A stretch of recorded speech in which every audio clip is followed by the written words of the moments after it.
Hola, ¿cómo estás? You are listening to Silph Radio. Oh God, please don't. No, I was going to say I don't know if I should do that or not. No, don't. The answer's no. No, please don't. Too late, they say. Oh, God damn it. I apologize. I apologize on behalf of myself and the Pokemon Company, although I have no affiliation with them. No affiliation with the Pokemon Company, with Nintendo, with Game Freak, or any of that. Just Secret Room Multimedia and Silph Radio, a Pokemon-centered podcast. That's what you're listening to. I'm your host, Nathan Kappesser. And this is Jeremy Vyne, formerly Jeremy Davis. And he's Jeremy Vyne from now on, so don't question it, just go with it. If you're new to the show, boy, do you got a treat. Jeremy is a fantastic guest host to have. Why, thank you. We are back to the basics, talking about Pokemon again. On the next 2 episodes, we've got sort of a themed double feature here. The next 2 episodes, we're going to Hoenn. That was bad. Was it as bad as the intro, though? See, so I softened the blow of this one by being exceedingly racist. I'm not... Barely. I'm not racist. This was almost as racist. It felt like racism in some strange way. Well, today we are covering the most racist Pokemon. I don't know if the Pokemon itself is racist. Like, I don't know if it experiences racist thought, like if it has racist thoughts or feelings or attitudes. Probably not. It's probably a pretty fun, chill pretty Pokemon chill to be around. in its supremacist and privileged state, and just... The Pokemon itself? Yeah, totally. It has to be. It's got to be the very best. At racism. I don't think... No, what I'm saying is, like, I don't think Ludicolo is a racist. Okay. You know what I mean? But the Pokemon design, the inspiration... I personally think that it had to be spawned from Satan, and okay. Since it was spawned from Satan, it tends to have, like, shitty qualities, you know? So racism is a possibility that it has in its little Ludicolo heart. Sure. Anybody's capable of racism. There you go. See? So since you can't disprove it... You can't commit racism unless you're privileged, but... you can still be racist. That thing is privileged under the Pokemon umbrella. That thing's untouchable. Is it really? Yeah. Oh, okay. Like it can't be touched at all. It is, of course, the topic of our episode, the Ludicolo family. We're talking everybody from Lotad to Lombre to Ludicolo, the most racist Pokemon. Everybody wants to say Jynx this, Jynx that. No. Have you not seen the Mexican... It's okay, we're going to talk about it. I don't want to blow the load too early. So we're going to talk about it. And I can't... It really boggles my mind that I don't see any news articles about this or anybody taking issue with this in the public eye. I think we've talked about that before on the show, but we're really going to get in depth today. Like really, Holy Mother of God, this thing. This thing. But... before we get into the ludicrous Ludicolo talk, it's been a while. We are slow to the publishing episodes game, and we're sorry about that. We're trying to make a concerted effort to do more Silph Radios more often. But it's been a while, and Pokemon Go is now officially out. And it is officially my new addiction. It is officially everybody's new addiction. Everybody has played it except me, because I don't have a smartphone. Except for him. See, I own it. My addiction. You're enjoying it. Oh, yeah, totally. Previous said addiction comments notwithstanding, I also enjoy it and am addicted to it. So there's that positive silver lining to a horrible, crushing life habit. So far, I'm kind of new to it. I've only gotten to like level 9 and my highest CP, I guess. That's like Curve of Power or something. It's my highest one is like 387, and I've been seeing people trolling around with like 1200. Yeah, I don't have a reference, but people are talking about level 7,000 Psyduck or something, and I'm like, wait, what? Yeah. How do you? So, but somebody told me that you're supposed to be able to transfer these to Sun and Moon when it comes out, but I have not heard of that at all. I don't know if that's the case. I really don't, because first of all, you only catch male Pokemon. I don't know if anyone's considered this, but except in the case of like Jynx or Nidoran female, right? You only you don't catch female Pikachus. You can tell by the tail. Yeah. As far as I know. Somebody, if I'm wrong, please let me know on Twitter. The Twitter handle is @FairPointPod or on the Silph Radio Facebook, wherever. However you can get a hold of me. Yeah. Find Nathan Kappesser on Reddit for all I care. They could also just be being lazy and just going with the standard original 151 like sprite design because that's all they've got in there right now. They've only got the original 150 at the They're moment. releasing Johto soon, though. They will be, and apparently they'll also be implementing trading. Yeah. And they don't have in the legendaries yet. They also They don't have in code, Ditto. though. They're in the code. They're in the though. code. They also have, like, code breakers have looked and they have seen that there's, like, corporate sponsorship. So even though you might want your Mythos Pokemon, like Zapdos, to be at some great thing like the Lightning Valley of the Middle East or, like, Mount Fuji for Articuno, Cool. You're probably going to find them in your nearest Walmart or McDonald's, which I find crushing because when they decide to have it be an event thing, to be like, come into McDonald's now and catch your Articuno. Yeah, and I'll be like, yay, happy meal bird. This will never be a legend in my eyes ever again. I will forever think of it as synonymous with diabetes and heart disease. That it will be the diabetes bird, whichever one I get. Guys, forever. this is my Moltres. His name is Brimley. And this is my Articuno, Wilfred. And this is my Zapdos, Richard Reilly. So... I've been a little butthurt that I can't play Pokemon Go because I thought by investing in a 3DS I'd be able to play the new Pokemon games. I thought if suddenly every single person in the world started playing Pokemon, I'd be in the know because I had a 3DS. I was already on top of things. Nope, because I don't have a fucking smartphone. I don't give fucking $80 a month to Apple. God damn it. God damn it. As Wilfred Brimley would say. You know what's even better? Morgan Freeman plays Pokemon Go. For real? Yeah. That's awesome. Yeah. And he did a moment where he recorded himself with a, what's that flame dog? The legendary Pokemon. Arcanine? Arcanine. He found an Arcanine in his living room. Cool. And he said... I found an Arcanine in my living room. Yes, actually. He narrated himself with his phone and went... the day that Morgan Freeman found an Articuno in his living room is the day that he realized he would never rejoin society again. I'm Morgan Freeman. I found an Arcanine in my living room. Released to Birch. I'm Morgan Freeman, bitch. No fucks given. Oh my God. Is it Birch? No, wait, what's the professor in this one? Willow, I believe his name is. Willow. Released to Willow. Fuck, released to Birch. Because he's Morgan They Freeman. gave me the transfer. I transferred it to my Diamond and Pearl version. Beautiful. Birch is from Hoenn. I don't give a damn. I'm Morgan Freeman.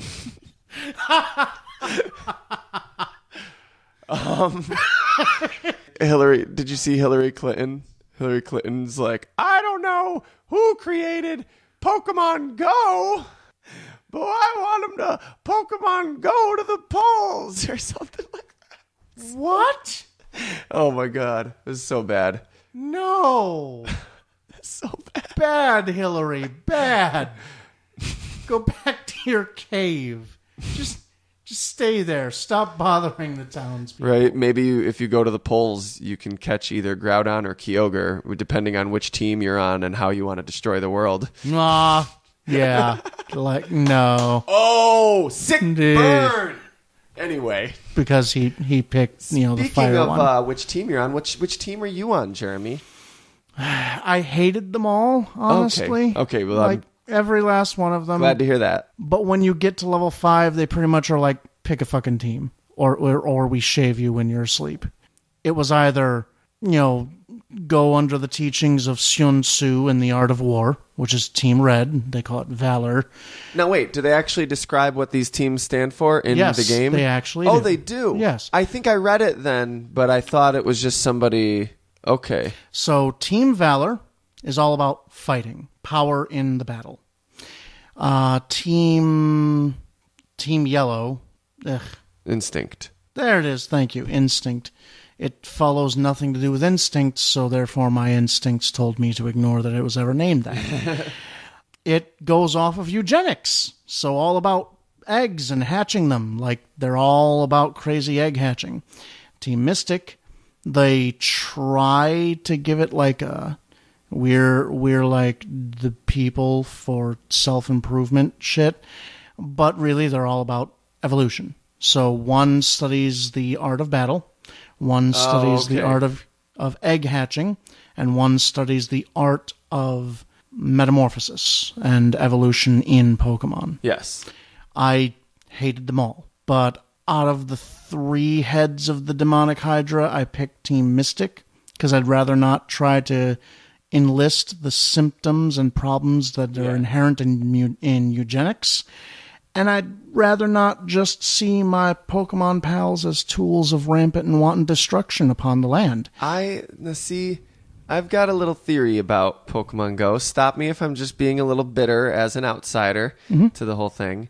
So you have to join team. You have to join these teams that stand for things and have these like mission statements or whatever.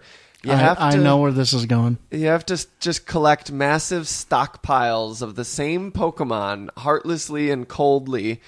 And feed them to your overlord.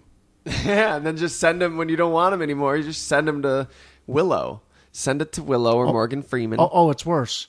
You have to send them because you can only hold so many.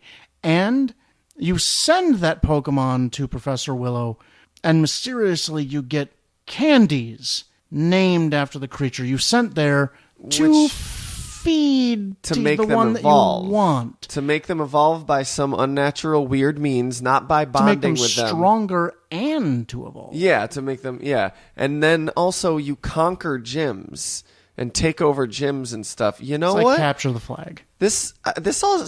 I've been playing Pokemon long enough to see what's going on here. All you motherfuckers are playing the villains. You are the bad guys. You guys playing Pokemon Go, you are the bad guys. And I, with my 3DS, am still playing the heroes. By the way, Silph Radio, perfect thing to listen to while you're playing Pokemon Go. So while you guys are out there playing Pokemon Go, listen to Silph Radio. Tell your friends it's the best thing to listen to while you play Pokemon Go. I'm all behind people playing Pokemon Go. As long as you admit that you're part of a horrible mastermind evil organization. I prescribe to the other theory. I believe that we are what was depicted in the games all along, but not necessarily the evil teams. If you look at all of the trainers that you see as your adversaries along the way, while you only get to pick 6, and they have ramping power levels and you get stronger, right? And you journey actively. All while you've been in the games, you've been seeing these people who just stand around and walk back and forth, or spin in circles, or hang out at gyms. You're talking about the real people in walking around with their smartphones. No. In the DS games and in the regular Game Boy DS games, you see the NPCs just walking back and forth. Walking around back and forth. Now that's what we are doing with our smartphones. That is literally what we are doing. We are going around in circles trying to figure out which direction a Pokemon is in. We then head back and forth between Pokemon stops to pick up dropped caches of items that you, the hero, get every once in a while, but you've moved the fuck on. But other people are farming Pokemon stops, picking up items, trying to find these Pokemon, getting like 5 of the same kind because they can't get anything else. Yeah, and as you know, I work at a mall, as the listeners may know, depending on how fervent listeners they are. I work at a mall, and we are packed all the time with people playing Pokemon Go that don't intend to buy anything. They're just looking for Pokemon. Yeah. It's like, I feel like an episode of the anime with some small town. Like, there has to be an episode. They've done like 700 episodes, and they're so not creative. There has to be an episode where there was a small town, and there was some type of Pokemon Go rush. Like, what? There's Digletts in that there town. I gotta catch me a Diglett and go fight Lieutenant Surge. In the original ones with the original Ash Ketchum, there was a Diglett Surge where everyone was going crazy trying to catch 4 him. Diglets? Wow, I guess that was buried in my fucking subconscious. For Diglets, and then a whole bunch of the Diglets fused together to make a bunch of Doug Trio to fuck them over and mess up the town. But then the towns, I feel like the townspeople in this quiet little town, like, you remember when they had the film festival in South Park, or when they built the monorail in Springfield? Yeah, no, it was. It was this quiet little nowhere place. And they were Wait, trying. that's not what the episode about Springfield was like. Anyway, I'm sorry. And they were trying to build like a road, and the Diglets and the Doug trio were just like, no, get out of our dirt. We don't want a road here. And then so they had to go on a fervent Pokemon capture So it's a little hunt. different, but I just mean like in a small town, and then suddenly the town is overrun by all these Pokemon trainers that are just coming to catch the Pokemon. And you're like, get out of my town. It was a big. I'm trying to go to the grocery store. God damn it! God damn it! Yeah, Well, that was the thing is that they. I need to get my insulin. God damn it! They held a big event in the town saying all trainers are welcome to catch these Diglets because they couldn't find another way to get rid of them. That's why Ash ended up in the place. Because he went there for the festival to catch Diglets so they could make a road. Anywho, so we are literally the jackasses, because you'll be wandering around in the game as the hero in the DS and Game Boy games, being like, why the fuck is that asshole just walking back and forth? Right? That's us. Constantly. Yep. Why? What benefit does he get just running paces? Why? Well, Why is he doing You're right, Jeremy. I think we're both right. Us with the 3DSs, we are those heroes, the protagonists with free will. They go along, they bond with their Pokemon, they train their Pokemon, they actually train them and level them up and develop personal relationships with them to make them stronger and evolve. And then all you guys with your smartphones playing Pokemon Go. Well, no, that's the other thing. When you go to a gym, you can actually do battles in the gym with the gym leader. And it can also raise the CP and the power points and whatnot. So when... Okay, but what I was saying was like, yeah, us with the 3DSs are the heroes, the protagonists walking around, and then you guys with your smartphones are the NPCs of the world, the sheeple that we're on our way to fight the Elite Four, and you guys are catching Caterpies and there isn't even an Elite Four for us. No, you're just catching Caterpies, and you're being duped into joining some fucking teams and shit. Yeah, we're being duped to join the league, and yet we never excel because we don't have the personal hookup with the professor. The teams are criminal organizations and terrorist organizations. Why do you think that happens? You think it's all the league's behind all of it, man? Yes. It's a whole new podcast, man. Wow. Open your eyes. Like the criminal organizations exist.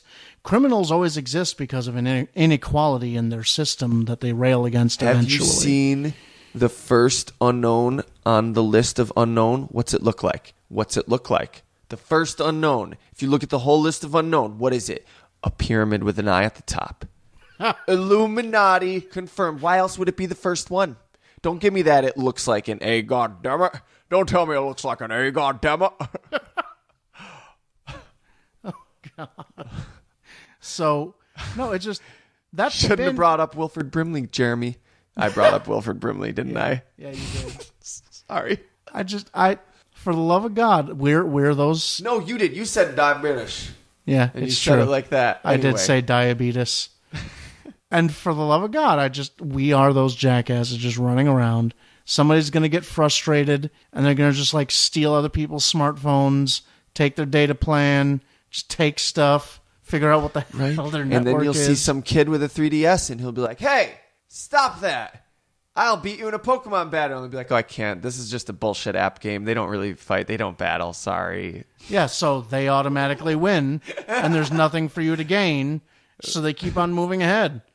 And they reach a satisfying concluding goal. I'm like 32 and you're like 12, so I'm just going to keep stealing her smartphone. It's true. I like Pokemon now. Now that it's free on my phone. All right, before I get too passive aggressive towards the people that I'm just basically just jealous of because you can play a game I can't. No. We've got one more little bit of news to cover before we move to the topic. It was announced that Legendary Pictures is officially producing a live-action Detective Pikachu movie. No. Now, here's where I stand. We actually talked about the movie. No, that was my stance. Yeah, I know. The whole thing. We actually talked about this a couple episodes ago. Me and Antoine discussed the fact that there was a bidding war going on for live-action Pokemon, and I expressed the sentiment that I think 10 years from now, it might be a good idea because there will probably be a Quentin Tarantino, meaning somebody who grew up on this source material that Hollywood trusts to make them money and the fans trust to make a good movie, who's like, oh, guys, let me do it. You know I can make you money, and I'll make the fans happy. I grew up with Pokemon. I get it. there will be a director like that in 10 years that's big in Hollywood who understands Pokemon. Right now, I don't think there's anyone up to the job that actually gets Pokemon that could do it well like me or you could if we were film directors. Not to, all I could see is a shitty children's movie where they watch one episode of the show. They're like, yeah, I saw it. It's for like toddlers. Just get the guy that did Alvin and the Chipmunks 7 and have the Pokemon are in New York and they got to get used to iPads and fucking there's fart jokes and pop music.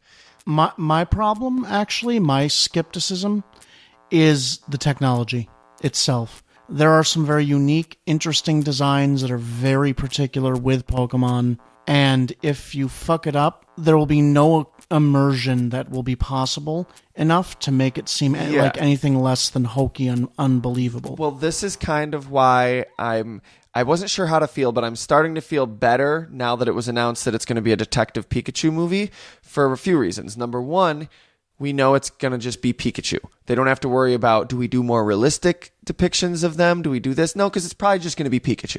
Maybe they'll make you see like the hair on his face, add a little more money into the CGing of him, but they're not going to change Pikachu's design. It's going to be Pikachu with a little detective hat. So that it's not, there's probably going to be other Pokemon possibly in it, but I can't see it. I see it now being like they're going to preserve the way the Pokemon look. It's more about anatomy as the problem. Pikachu's design in a live-action film, it's not like Who Framed Roger Rabbit, where you have clearly a cartoon painted over film with live-action stars. They're going to try to do something new and experimental with the movie setting, and they're going to try to take something that is very much a cartoon physiology. Yeah. Again, another reason I'm scared of make it a Smurfsitis. Pokemon. Yeah, I can't see it working with the current technology they have and making it immersive enough, because they will have to change the design. And it's all going to be CG, because I would prefer getting some Henson fucking really like some Stan Winston effects, some Henson effects in there, and using CG, but also using some practical effects, because you want to feel the Pokemon, because you want to feel the relationship between this. Yeah, you want them to literally perch on the shoulder or any of those other cool things. I'm also like, well, it's Detective Pikachu. They're not taking on the Pokemon movie, which they would most definitely fail at. Absolutely, not a shadow of a doubt, they would fail at doing the movie about the aspiring Pokemon trainer setting out on a journey to conquer the league or whatever. Right, absolutely. They would absolutely fail in all respects to do Pokemon, the movie, or the Pokemon movie, or just Pokemon. They would fail. Detective Pikachu, they have a substantially, no matter how high their chance still is of failing, it's very much substantially higher that they'll succeed than it is with Pokemon the movie. Another thing to be happy about is maybe they would actually spring for Danny DeVito, like the fan petition we discussed. I was like, guys, they're not going to get Danny DeVito to voice a disposable throwaway DS game that no one's going to play in a year. That's a big paycheck to give Danny DeVito to do nothing for you. Like, that'll sell that game and then it'll be done, you know? And but for a movie, I could see him springing for Danny DeVito. And also, if this movie's horrible and terrible, it's just the Detective Pikachu movie. It's not the Pokemon movie. I was very worried that if they made a Pokemon movie, it would ruin the franchise. It would cement the franchise as like everyone would now, as bad as the when we were growing up, Jeremy, we're like, no, guys, it's a cool thing that we like. Like, it's actually really cool if you look at the original game and use your imagination the way the original game intended you to. It's actually really cool. They're really cool monsters. You're going and traveling, fighting against badass trainers. It's actually really cool. The TV show, it's for kids. It's for little kids. Right. And it's a toddler's thing. And everyone would look at it as, oh, Pokemon? I don't play with fucking Pokemon. Oh, Pikachu. And this movie would just further cement that is what Pokemon is. It's for children. It's for babies. It's a fucking dumb cartoon. They made a stupid movie where Pikachu farted while he was twerking to Katy Perry, and he's like, oops, ooh, Pika Pika, and everyone's like, ha ha ha, and then he forgot how to use an iPad, and that made me throw up Donald Trump. Yeah, that made me throw up my mouth a little bit. It's so if they fuck up Detective Pikachu, though, I feel like it'll still be a blow to the Pokemon franchise, but it won't be like as tragic and devastating See, people think that, and then I point to the Dragon Ball Z live-action movie. And when have they ever tried that again? See, well, it's different, too, though. Like, Dragon Ball Z is a little different because everyone knows Pikachu and Pokemon are synonymous. There's no character from Dragon Ball Z that I can pick that someone who has no interest in anime would recognize. Possibly Goku. If they heard Goku, they'd be like, oh, what's that, Dragon Ball Z? But not moms. Moms would be like, I don't know who Goku is. You know what I mean? But moms would be like, oh, Pikachu, yeah, he's the Pokemon. Still, that's the problem, it sets precedent. That was still a Dragon Ball Z movie, though. It's still called Dragon Ball. Right. And this will probably be Pokemon Detective Pikachu or something, but, like, it's still, yes, you are right, but it doesn't, it's not the Pokemon movie, which is a good thing. Right. Like, it's just a side thing. But that's the problem, is that if it tanks, because of how narrow-minded most of the people in Hollywood are when it comes to money-making ventures, if the Pikachu detective movie tanks and it's a live-action type thing, they're going to carry that stigma that live-action Pokemon movies just don't work. Woo! Bullet dodged. Awesome. Then I could ask for nothing more. Good. Don't make the live-action Pokemon movie then. We'll handle it in 10 years when you guys have all moved on and retired and your piles of cocaine and money and strippers. See, my bigger thing is if it does set precedents, you have to remember the old bastards tend to shape the viewpoints of the new bastards. So... No, it'll... Tends Pokemon, to, which is why Hollywood is, over the decades still ends up having these same stupid, tropey But now we're getting trends. Nintendo movies again. For 20 years, we didn't because of Super Mario Brothers, the movie. It's a very real thing, what you're saying. But Pokemon is too powerful a franchise that's not going to die. It's going to be alive 10 years from now and kicking. No, and it will, just like Mario is still alive. So what I'm and saying kicking. is eventually, though, once more people that grew up on Pokemon are this further in their careers there, and Pokemon is still a viable money-making franchise, it will have another chance. But you always have those old money fuckers who are just like... Like I said, good. It'll keep them from doing a shitty Pokemon in the meantime. I can hope. We can all hope. And if not, okay, we don't need a live-action Pokemon. It'd be awesome if we had a good one, but since it's so unlikely, like, we don't need one. No, exactly. We got Pokemon The Origin. We've got that stuff, but we also have Pokemon movies. They're all animated, and they do well for what they do. Right. So live action seems kind of gimmicky to me in the first place. Yeah, because it's not going to be handled by somebody who loves the franchise and wants to and has a vision for what they want to see out of a live action Pokemon. Like, right. I would love to see one because I have a vision in my head for how it could work and how it would be awesome, right. And how you could instill that feeling of magic that we feel that captivates, that keeps us addicted to the Pokemon franchise, because there is a feeling of magic in it, you know? Yeah, absolutely. And like anything is possible. And like just the majesty and beauty of it, and like of these creatures and these locales and this lifestyle. Hashtag Pokemon life. Whoever was making it in Hollywood would just be making it to make money and to take a job and to... So the studio's making it to profit. The director's making it to take a job and get his name out there or whatever. Yeah. So let's move on. Before we beat the dead Mudsdale into the ground. Mudsdale. New Pokemon. We'll talk about it next week.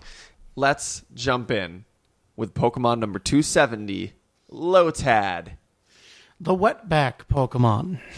It's actually the waterweed Pokemon, okay? Bubble hash, get it straight. Uh-huh. Lotad. It's also worth noting that this Pokemon family is the only water grass type. Which angers me to no end. Me too. It's a really cool type combination that you think would have been obvious by now. There's so many things you can do that are water grass type. And it has not happened until they were like, hey, what if we... how there's like gardeners? And most of them are Mexican?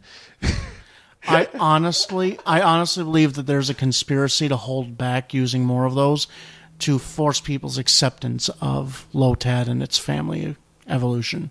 A conspiracy? Man, Illuminati was already confirmed, so anything's possible. Yeah, not necessarily like that kind of seedy kind of thing, but like a marketing strategy. Because they know what the hell they do. I don't think so. I think they just like to hold back on interesting type combinations so that they're always a big deal when they decide to do them. It's not just that, though. It's that, think of how many incarnations since the old school, like Ruby and Sapphire, where it was introduced, right? Yeah. It's really it's weird. been so many of these in iterations of the game now, and they have not made another You think at all. Nintendo's just like Morrissey putting the fucking hand in glove on every best of, even though it didn't do well in the charts? It's just It's just like, fuck you, you're gonna like this. Like, legitimately, it's for people like me who are hardcore grass trainers who look for type combinations to seed out the advantage for fire types, for instance, it's the only alternative. It's also one of the few grass types that can learn Surf, for the love of God. It drives me insane, and I honestly believe that it's done intentionally to slowly just get people to accept the idea that Ludicolo should just be, like, in. They know that if they make any other water grass type, no one will use it. I don't think they care. I think they do. Okay. Well, I think they do so much that when someone makes a YouTube presentation of Sun and Moon, they actually report that person and get them shut down. That way their video becomes #1 when you go to search for Sun and Moon intro. I think. Wait, what does it have to do with Ludicolo? That they care that much about content and content control in their games. Oh, yeah, but that's different, though. No, a company going online and like when they're promoting a game, cracking down, it's bullshit. I agree, but that's different from a company being like, we need people to like Ludicolo. We need people to like this beautiful creature Ken Sugimori designed. It's so beautiful. Why don't they like it? Fucking Donald Trump likes it. Why don't they like it? He liked it so much he was going to build a wall in its honor. I don't know. So Lotad is this odd little chubby blue Pokemon. It's got 6 stubby little legs and a weird yellow upper bill with no lower bill, sort of suggesting a mustache. Mm-hmm. It has. Are you sure that it's 6 legs? Because it seems like it has 4 legs and a tail to me. No, it's got 6 legs. 6 little legs. That's the noise they make. And on its back, it has a green, like, lily pad-like leaf that sort of forms... It's shaped sort of like a dish, and it uses this to float across ponds, and will sometimes use it in a very friendly way to ferry other Pokemon across ponds. Strike number 1. It also has been stated that it collects water inside of it to water plants. On its back? Yes. It has been known to carry water on its back. Strike 2. It carries waters on its back, and it ferries Pokemon across the rivers and ponds and stuff. You know, like the Rio Grande or something. Yeah, Rio Grande, totally. So there's the first 2 strikes against this fucking Pokemon. Oh, there's more. There's more. Yes, there is. But let's still give it its... we're doing the National Geographic thing. We're not just trying to call out the creators for racism. We're also trying to explore it as a breeding population within Hoenn. He is. It's. I have an agenda. This leaf on its back, this leaf wilts if the Pokemon doesn't regularly drink water. Like when it leaves the water, it has to keep drinking water, or else the leaf will wilt. And if the leaf dies, it grows super weak. The leaf is way too heavy for the Pokemon to stay on land for very long, so it lives in water, and that way it can float and not die. But very rarely, it ventures out onto land to search for new, clean water. And whereas the normal ones are blue, the shiny ones are magenta with a sky blue leaf. They're kind of cute. I find myself having an incredible difficulty carrying. It's 1 foot 8 inches, which is way bigger than I imagined them. I feel like I can hold them in 2 hands. I feel like they're supposed to be about the size of small, underprivileged children. Fair enough. That's 0.5 meters for you listeners over the pond who need a Lotad to bring this podcast to you. Get it? Because it crosses the pond. Yeah. it keeps going. They weigh 5.7 pounds or 2.7 kilograms. They're very slow to move, and they're slow to process, as evidenced in the anime, where it takes several seconds for them to respond to commands given by their trainers. Yeah, so they're a little bit dim-witted. Hello? Do you habla inglés, Lotad? I said water the plants, not sleep in the shade. He does that way too well. I feel like he's had exposure to this at some point. Oh, Lotad. I can't understand what you're saying. It's rude to do that. Speak English, or you're fired. Oh, my God. Erica. Oh, of course it's Erica. Why not? Yeah. The gym's not going to manicure itself, now is it? Oh, God. I got to take my glasses off for this one. You wouldn't know that until I telegraph it. Oh. Oh, okay. I've sufficiently blinded my eyes to the world right now, and I'm ready to go. Okay. This Pokemon's abilities, well, you have one ability, like in any game, if you don't know how to play Pokemon, but you will either have Swift Swim, which is during the rain, its speed stat is doubled, or Rain Dish, which is its signature ability. During the rain, it regains 1/16 of its max HP each turn. Its hidden ability is Own Tempo, which means it cannot be confused even if it's self-inflicted. Hooray. Their habitat, of course, is peaceful wetlands, such as lakes or ponds. They're found throughout Hoenn, and if we can get meta for a minute, they can be found in Sinnoh if you have the Sapphire version plugged into your GBA slot on your DS while you're playing Diamond and Pearl. Cool. So I guess maybe they migrate to Sinnoh. I don't know how to interpret that in a real-world aspect. They've been smuggled into Sinnoh. See. Build a wall between Sinnoh and Hoenn. We're separated by an ocean. Put it in the middle of the ocean. Okay. Make the Lotads build it. Make the Pokemon build the wall. I saw they got Pokemon now with 2x4s and cinder blocks. I can't do a Donald Trump. I can't really do a Donald Trump, but. Don't get me started on Conkeldurr and their whole thing. They're another one that's on my list. Tell you something about Pokemon. I know about Pokemon, okay? I know about Pikachu. I know about Bulbasaur. I know about Diglett. Oh, and don't get me started on Diglett. Diglett turns into Dugtrio. I got kids. I know that. I know about Foxfire. I know about Scyther. I know about B3. I know about Butterdrill. So I can keep going. I know a lot about Pokemon. I know about Mewtwo. I know about Mew3. I also know about Raichu. Okay, Raichu's a surprise. Everything about this little six-legged, blue, mustachio-beaked, wet-backed, water-carrying, gardening ferryman. Oh, we're not done, though. We're not even a third of the way. We're not even done with Lotad, so we're not even a third of the way through. It often carries a mental herb. You know, sometimes Pokemon will carry herbs with them. Mental herb, which sounds Great. like... Yeah. Mental herb. Strike. There's another strike. An herb that helps with your mind problems. You get your head right? Dave's not here. But what... Do you know what the mental herb does in game, though? I don't even care at this point. It snaps the Pokemon out of infatuation. Why? Because Mexicans are too passionate and romantic for their own good? Yeah, pretty much. I wonder if that's intentional or if that's synchronicity, the fact that it carries something that snaps it out of infatuation. Uh-huh. Okay, one Pokedex entry. Now here, we're getting away from the racial aspect for a minute, so this is refreshing.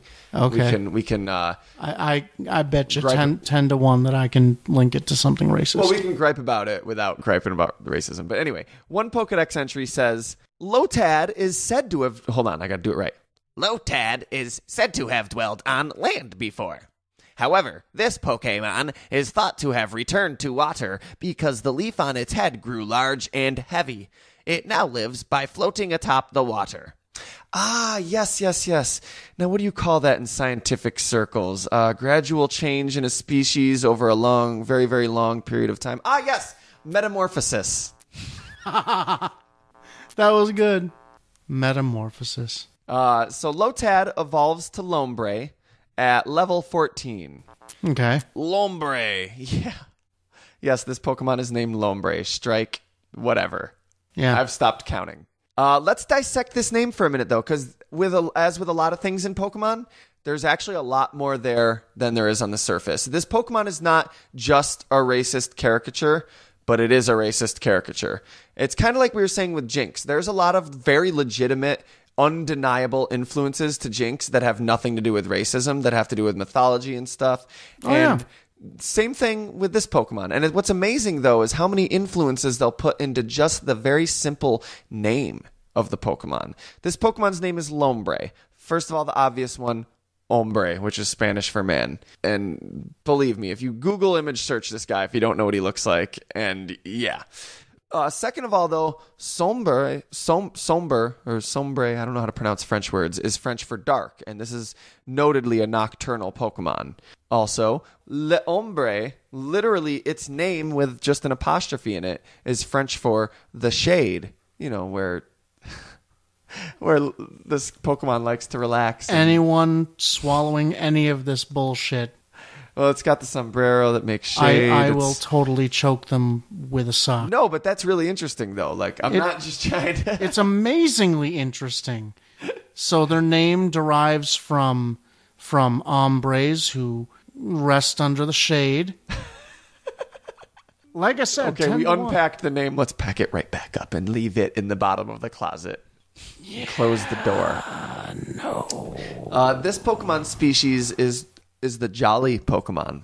Yeah, because, Wouldn't be a strike if it weren't for all the other strikes, but I'm going to go ahead and throw that on the strike pile now that we're just piling up stereotypes. Yeah, jolly, happy Mexicans. No, it gets worse. It gets worse. So let's go through. Okay, it's about 3'11" or 1.2 meters, and it weighs about 71.6 pounds or 32.5 kilograms. So short Mexican guys. Yes, they're bipedal and humanoid, and they are often actually mistaken for human children in the dark of night. Because they are human Mexican children in the dark. That could be a strike. So, see, now I feel like, am I going to become a racist by now looking for things that are racist? Like, maybe that wasn't racist, but now I'm going to make it racist and be like, what? Because people think Mexicans are short and they look like children? Like, what? No, you're valid. Keep going. So, they have, the bill is more pronounced, and it even has a little divot at the middle. Like, it looks a lot more like a mustache, and again, only an upper bill, no lower bill. It's got because it's not red a bill. Claws. It is a bill. It is a bill. It's just totally. It's a bill that is very clearly reminiscent of a mustache. It is clearly a mustache that is only mildly reminiscent of a bill. It's got red claws on its hands and feet, and its bill is red. It is green. Well, it's actually got okay. The leaf that was on its back has now moved to its head. And that is like a dark green, and that dark green is also covering a lot of its body. I think that's sort of like a covering on its body, because it mentions that it's covered in a slimy, thin slimy film that's unpleasant to the touch. The Pokedex actually says, quote unquote, "It feels horribly unpleasant to be touched by this Pokemon's hands." Ugh, really? It's a dirty Pokemon in a sombrero which sleeps all day. I didn't get to the part about it sleeping all day, but it's nocturnal, as I said. It sleeps on a bed of water grass all day, according to the Pokedex. Now, the Pokedex, we've mentioned before, was written by children. Not this one. Not this entry. Not this entry, no. Maybe these are just children that don't have... They've been raised by racist parents. They don't have tact. They're like, we haven't got the Mexican region yet, but I'm nervous for when we do. The Pokemon professor is going to be a Ludicolo. I hope so. For your starter Pokemon, you get Lawnmower Rotom. Now... be careful crossing that pond without a Pokemon. It's dangerous. Oh. That's literally the whole adventure is crossing the border. That's the storyline. You have to get into Kanto up north.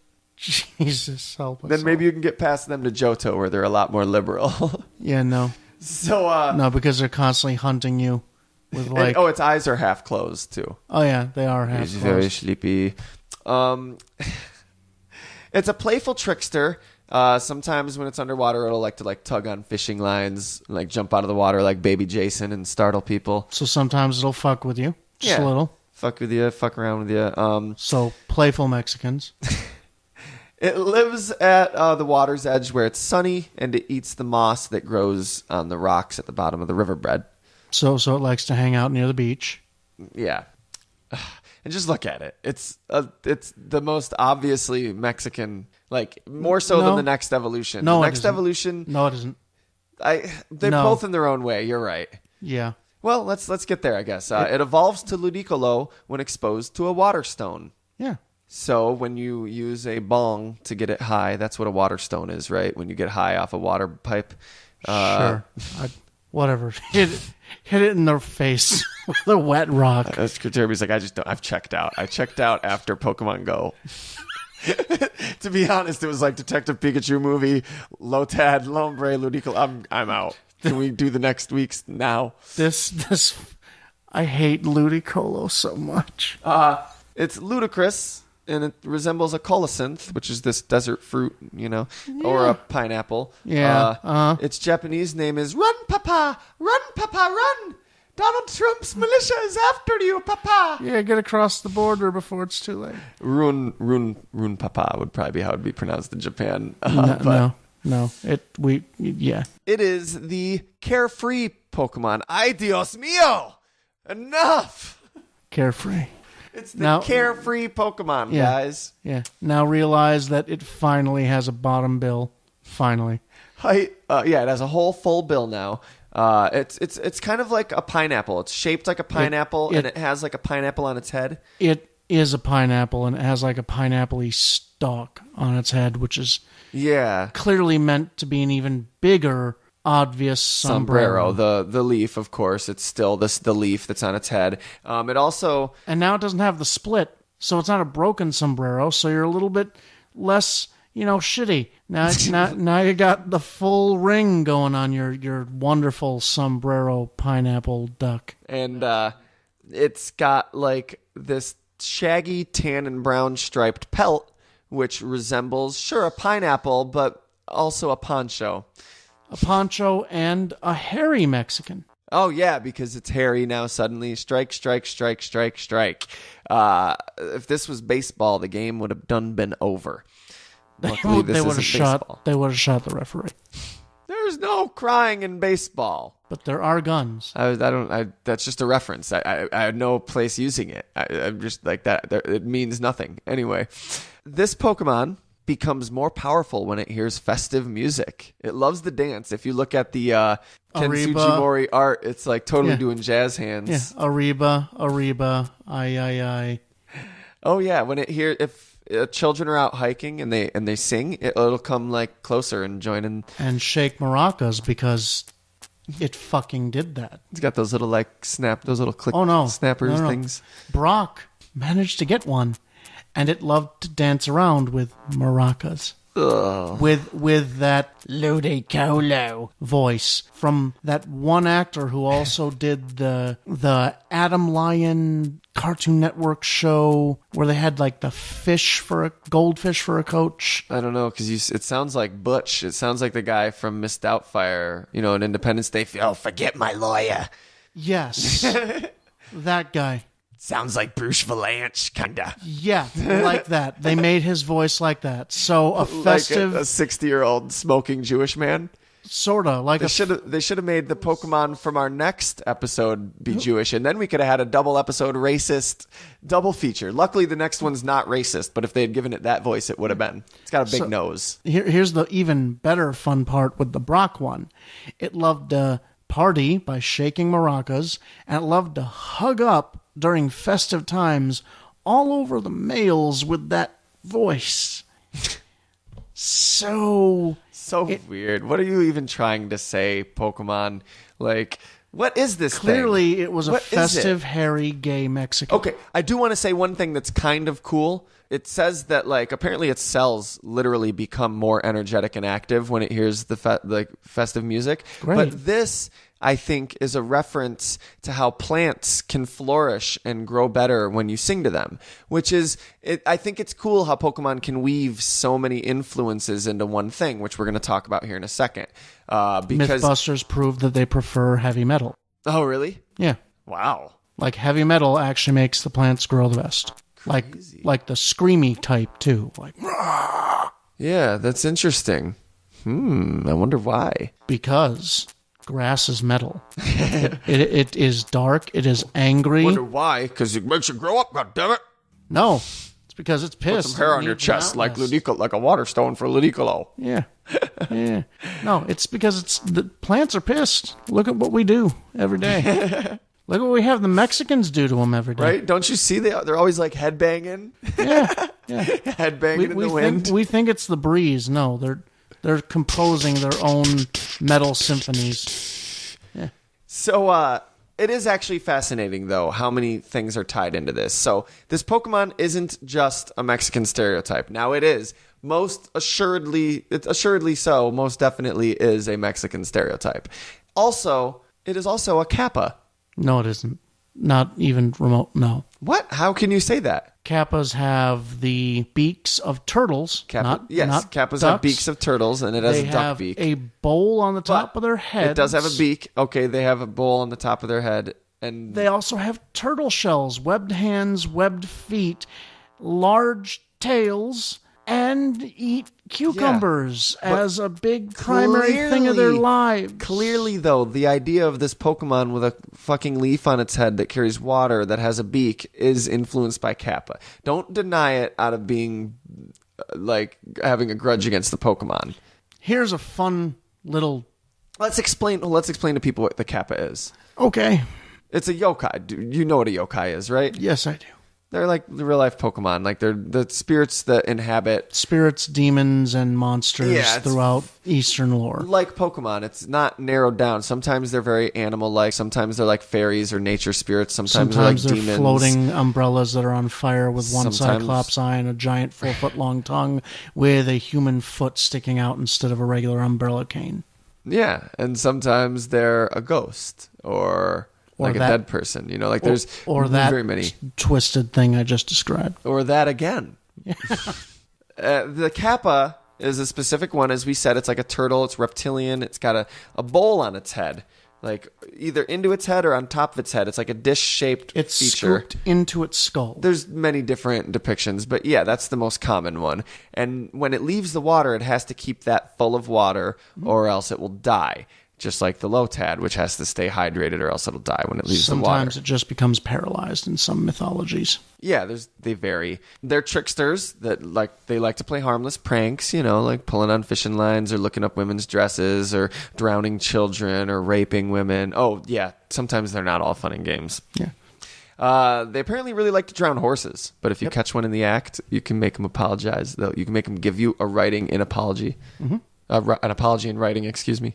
Like, oh, I'm sorry I tried to kill your horse. And it's Kappa Mom is like, no, now you say it and mean it. Yeah. I'm sorry I tried to kill your horse, Koji-san. Now, I personally actually do love Kappa mythology. I really do. So, I think they're awesome. They also are very proud of their strength, and they have They're very polite. Massive amounts of strength, and they have a very rigid code of manners, ethics, and conduct. Yeah, one way to defeat them is to bow in their presence lower and lower, because they won't just bow right away and dump all their water. They're too smart for that. So one of the ways that in an old story a monk managed to defeat one was to slowly bow lower and lower, because it could not allow, with its code of conduct, to bow any less than the monk. So it slowly made it lose more and more of its water until it was helpless. And I don't remember the rest of the story after that. Well, it might have been, if you refill the water on their head, they have to serve you for all of eternity. So that might have been what happened. Right. So it's very cool in that way. They use the story of the Kappa to teach young children the importance of respect and manners and bowing. It likes young children, too. In fact, the only thing it likes more than young children is cucumbers. Oh, we're talking about dietary habits, by the way. I didn't stress that. It likes to eat young children. Yes. And cucumbers are the only food that they like more than human children. Sometimes people will actually throw in offerings of cucumbers. Like, this is back when you would bathe, Way back in the spring and whatever. Yeah, to keep them at bay. Yeah, and they'd sometimes write their names on it to be like, hey, I threw this cucumber. Please don't eat me. Don't eat my kids. Please don't eat my kids. I need them to take care of me when I get old. And to take over my farm and all this shit, yeah. You wouldn't understand. You're a Kappa. So, However, here's my address, Kappa. If you feel like it, you can always come over, make sure to carry some jugs of water on your back, and we'll feed you more cucumbers from our garden if you help us to maintain it. Yeah. There's more things you can do with that cucumber, too, if you catch my drift, than just eat it. Oh, You'll figure it out. oh my God. Oh, God. There's more things you can do with that divot on your head, too. I can think of a few. But some areas in Japan, they say that you can protect yourself by eating cucumbers before you go to bathe in the water. However, some other areas say that that's just going to guarantee an attack. Yeah. Which, come on, which is it, guys? How am I supposed to be safe? How do I know what to eat before I bathe? You know what I think? I think there were Kappas going around that's like, hey, I heard if you eat cucumbers before you bathe, Kappas won't attack you. And he's like, hey, I spread this rumor. Dude, humans are going to start eating cucumbers before they bathe. So it's like they're pre-seasoned for us. This is awesome. Word, yes, indeed. Quite yummy, tasty humans. No. That's not how they talk. They're like, hey, man. Oh, God. Hey, man. Delicious humans. King Koopa is also kind of based on the Kappa. King Bowser Koopa of Super Mario Brothers fame. Just a flaming one. Well, he was originally based off the Ox King from Dragon Ball Z. I'm sorry, from Journey to the West. No. You know the story about Sun Wukong, the monkey with the staff that challenged the heavens and stuff. Yeah. The Ox King was an ox king, and that's why Bowser has like horns and stuff. But somebody was like, I don't know, I think he looks more like a turtle. And so it's like, yeah, maybe we can make him kind of like a Kappa too. And, Yeah, so they made a Kappa cow Kappa. I mean, he doesn't have a cup on his head where he gets all his power from. No, but he has a crown. But I was about to say, then again, what do you call a crown then, if not a cup that you put on your head, which you derive all your power from? Yeah, They I learn also, a though, new perspective. They also, as we said, bear a resemblance to pineapples, to ducks, to Mexican stereotypes, and to the Ame Furikozo, which is this weird, it has sort of a broken umbrella on its head, and that it looks kind of, the way its umbrella looks kind of like how it has the leaf on its head, Yeah. That's pretty much Ludicolo. None of any of that.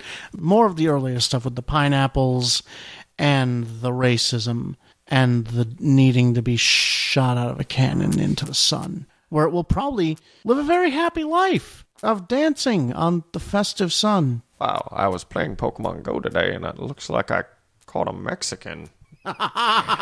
Send to Willow and turn off this game.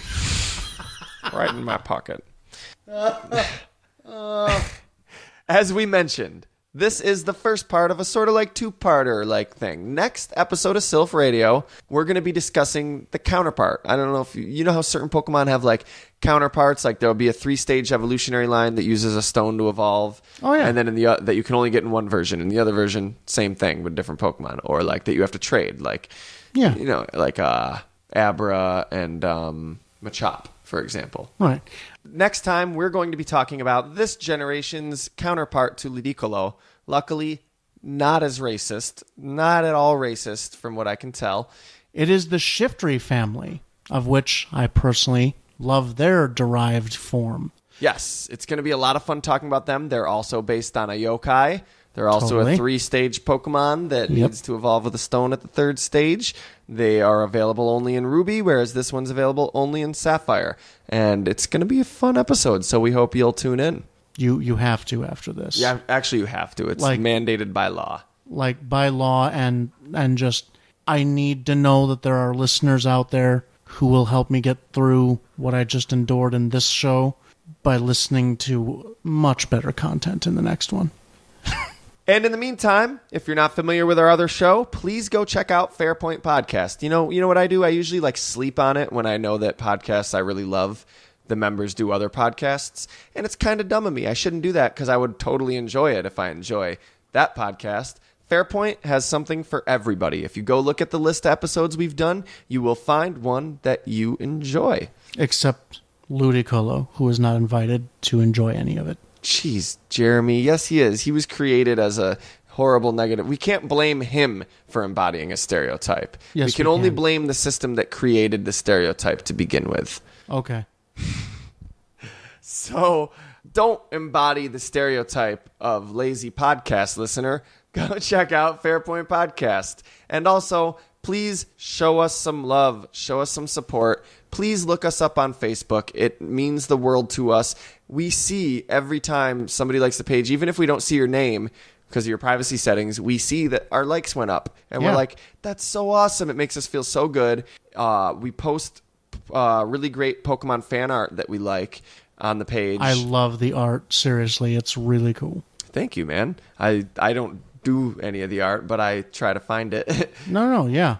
And it's cool. It's a really great way to support us without having to spend any money. If you can give us a rating on iTunes as well, that is everything. Or if you don't use iTunes, but there's a way to give us a rating, however you can. 5-star ratings are the world. That is what tells iTunes to show it to other people. And if you leave a review as well, that's really tells iTunes to show it to other people. If you're like, hey, this podcast is pretty sweet, I like it, you can just be like, you can even just say good. I think if you just leave a review and do a 5-star rating, iTunes is like, oh, this is dope. Yeah. So, or, Super Bowl Jumbotrons, Goodyear blimps.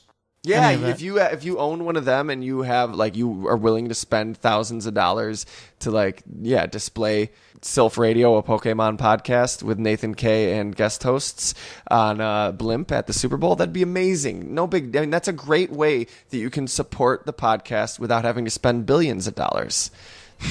It's got to only be thousands, maybe $1 million. Maybe. Yeah, it's got to be at least $1 million, I would think. Yeah, commercials. They pay $1 million for commercials, so maybe we'll have to spend billions. But yeah, I mean, if you were already considering it, you've clearly got enough, Donald Trump.